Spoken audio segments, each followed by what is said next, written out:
Okay, ready? Yes. Hello, Maria. How are you doing today? I'm doing good. How are you? I'm doing fine. Thank you for asking. So last week we talked about how you are having some anxious feelings towards school, and you also talked about how you're having some physical symptoms such as shortness of breath and trouble sleeping. How has that been for you this week?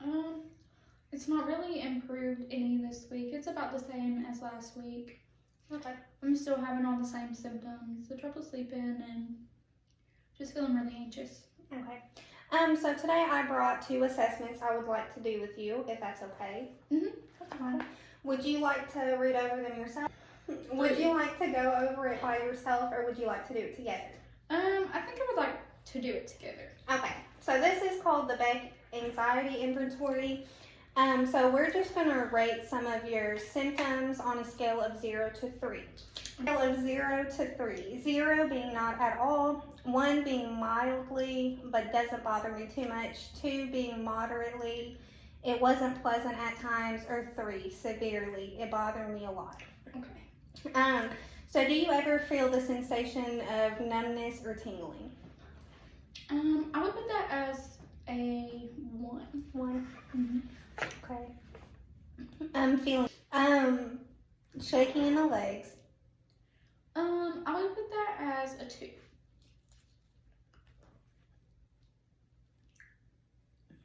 2. Unable to relax. I would put that as a 3. Okay. Fear of worse things happening. I would put that as a 3. Dizziness or lightheadedness. I would put that as a 3 as well. Heart pounding or racing. 3. Unsteadiness. 1. Terrified or afraid. 1. Nervousness. 3. Feeling of choking. 0. Hands trembling. 2. Shaky or unsteady. 1. Fear of losing control. 2.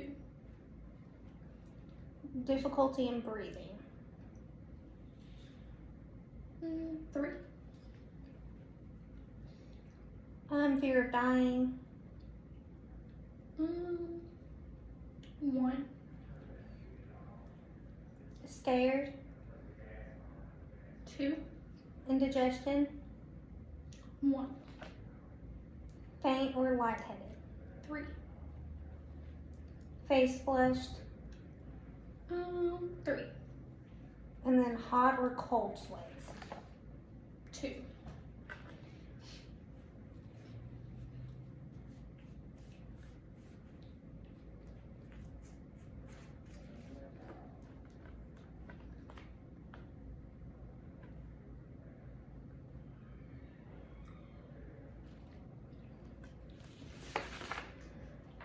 Okay.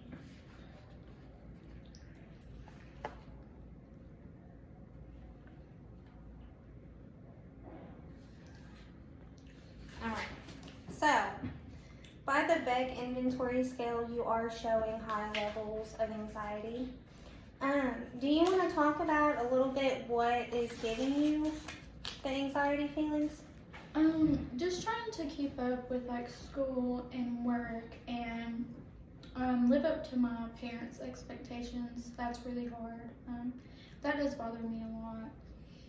In school, just trying to keep up with the course load and make it to all my classes and study and make sure I'm getting all my work done. That is a big stressor for me. What are you in school for?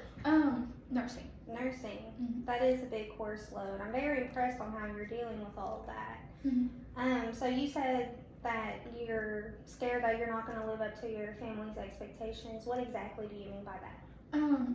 My family kind of pushes me to do nursing school, but I don't really know if I'm like interested in that. Just because like blood and stuff like that just kind of makes me uneasy, and it's not that I would enjoy being around every day. But my mom's a nurse and my dad's a doctor. And I have several other families in the medical field as well. So they all are very pushy towards me going into the medical field as well. I'm not sure if that is for me. Okay. Yeah, I can see where that can be a really big stressor, you know, not only at school, but in your home life as well. Okay. So I think the best thing that we should do is make up a treatment plan on how to go about, you know, dealing with some of these anxious feelings. Okay. So you did tell me in our last session that you were having some irrational thinking. So together, I want to be able to enhance your coping skills for that, and you know, make your overall quality of life better. Does that sound okay with you? Yeah, that's fine with me. That sounds good. Great. So how many irrational thoughts do you have a day? I would say 25 or more. 25. That's a big number. Mm-hmm. So what is the one that you have the most throughout the day? Probably thinking like that my family would disown me or hate me if I leave nursing school or choose like another major or something. Okay. So for your first objective on your treatment plan, we can try to replace irrational belief with more rational positive thoughts. So instead of thinking, you know, your family will disown you, we could think of what? Maybe they will be accepting. I mean, I don't feel like they will, but they could be. I guess I don't really know for sure until I tell them. Okay, so you've never tried before? Mm-mm. Okay. No. Okay. What about your support system? You know, how is that? I wouldn't say I have a big support system, but the people in my life that do support me, I think it's a pretty strong support system. My boyfriend and one of my closest friends is a big support system for me. But they're the really only two people that I have. But they're a good support system, I think. Okay, so I think being able to build a bigger positive support system will kind of help you with, you know, the irrational thinking and the anxious feelings you're having towards school. So we could try to work on decreasing your anxiety symptoms from 25 times a day to, let's say, 10. So we'll start a little bit small. And we'll try to complete that within 3 months, I would say. I feel like that's a good timeline. Okay. Yeah. And we can learn some other coping skills such as grounding, but what is some coping skills that you like to use? I like to do like self-care, like take a bath or shower or do my hair or makeup. Another thing I like to do is writing. I like to journal. Yeah. I would like to start journaling more than I do now, but it does seem to help. It seems to help kind of get all my feelings out. Yeah, that sounds like a really good idea. I've heard clients, you know, they'll do some journaling, or even talking with me here, and it kind of relieves some of the stress that they're feeling. So journaling will be, you know, a really good thing to do. Yeah, journaling has helped a lot. I think now I want to journal more, try to journal every day, because I don't every day, but maybe it'll help if I do. I was also thinking, like, as we were talking about this, that maybe instead of verbally telling my family that I don't want to do nursing, and just about how I feel about school and my major and these anxieties that I'm facing, maybe if I write them a letter and give it to them, that could help, you know, both parties. Me feel a little less anxious, not having to face them face to face, and, you know, give them time to digest the information and, you know, process. Yeah, and then we can come together and talk. Yeah, I think that's a really good idea. So I think we got treatment plan figured out. Now, last week you were telling me you were having some bad dreams. Mhm. Has those dreams been any better this week? No, the dreams hasn't improved. I keep having this reoccurring dream that I become a nurse, but I accidentally give a patient a wrong dose of medication and killed it. And during this dream, my family appears and they're pointing at me and laughing, and I just feel like a failure and also really guilty that, I've killed someone, even though it's unintentional.